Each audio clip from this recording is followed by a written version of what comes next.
भारत के इतिहास में कई ऐसी महिलाएं रही जिनका रुतबा और शान विश्व प्रख्यात रहा।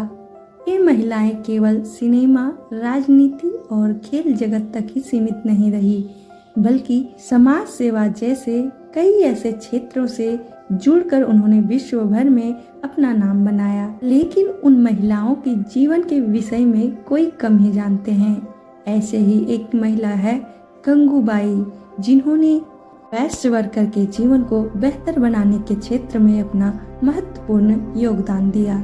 जी हाँ, वही गंगूबाई जिनकी जीवनी पर संजय लीला भंसाली ने फिल्म बनाई है। गंगा हरजीवन दास यानी गंगूबाई गुजरात की एक पढ़ी लिखी परिवार से ताल्लुक रखती थी। उनका जन्म गुजरात के काठियावाड़ में 1939 में हुआ था।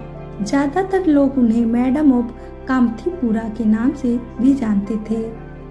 गंगूबाई जब छोटी थी तब वो बॉलीवुड में अभिनेत्री बनने का ख्वाब रखती थी और अपना सपना पूरा करने मुंबई आना चाहती थी। 16 साल की आयु में जब गंगू पढ़ाई करने कॉलेज पहुंची तो उनके जीवन में एक बड़ी घटना ने दस्तक दी। कॉलेज में गंगूबाई रामनिक लाल नाम के एक लड़के को पसंद करने लगती है। रामनिक गंगू के पिता के लिए बतौर एक अकाउंटेंट का कार्य करते थे। कुछ दिनों के बाद गंगू ने रमनिक से शादी करने का मन बनाया और उनके साथ भागकर मुंबई आ गई।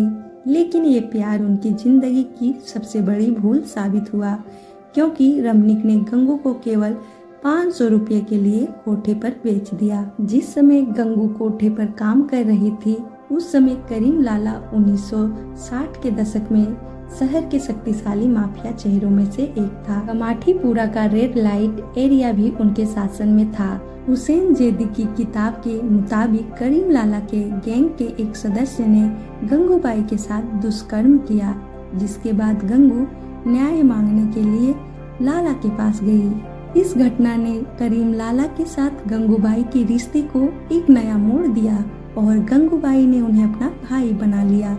यहाँ तक कि गंगू ने करीम लाला की कलाई पर राखी भी बांधी। भाई का फर्ज अदा करते हुए करीम लाला ने कमाठीपुरा की सत्ता अपनी बहन गंगूबाई के हाथों में सौंप दिया।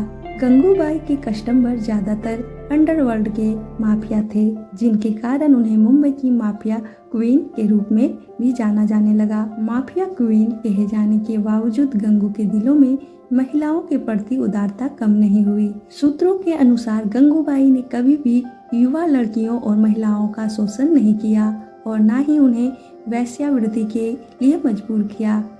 उन्होंने अपने जीवन में बहुत सारी कठिनाइयों का सामना किया, लेकिन वह स्पष्ट थे कि वह किसी और को अपनी तरह जीवन जीने के लिए मजबूर नहीं होने देगी। वे कोठे पर काम करने वाले सभी लोगों के लिए भलाई का काम करने लगी। उन्हें कोठे पर काम करने वाले लोगों और अनाथों के लिए एक देवी की तरह माना जाता था। कहा जाता है कि कमाठीपुरा में रहने वाले सभी महिलाएं और बच्चे उनके अपने बच्चों की तरह थे और उन्होंने एक माँ की तरह उनका पालन पोषण भी किया। उन्होंने कमाठीपुरा से वेश्यालय को हटाने के लिए एक आंदोलन भी किया। इसलिए आज कमाठीपुरा के लोग उन्हें और उनके द्वारा उनके लिए किए गए कार्यों को याद करते हैं। उनकी याद में उस क्षेत्र में एक बड़ी मूर्ति स्थापित की गई है और गंगूबाई के चित्र आज भी वेश्यालय की दीवारों पर सुशोभित है। गंगूबाई के विषय में एक बात और प्रचलित है कि वह एक बार तत्कालीन प्रधानमंत्री जवाहरलाल नेहरू से देश में यौन कर्मियों की समस्याओं पर चर्चा करने के लिए संपर्क किया था, जिसके परिणाम स्वरूप पीएम जवाहरलाल नेहरू ने रेड लाइट क्षेत्रों की सुरक्षा के लिए उनका प्रस्ताव को मंजूरी भी दे दी थी। गंगूबाई भले ही कोठे वाली थी, भले ही डॉन के तौर पर मशहूर थी, लेकिन उन्होंने कई ऐसे सकारात्मक कदम उठाए जो आगे चलकर मिसाल बन गई।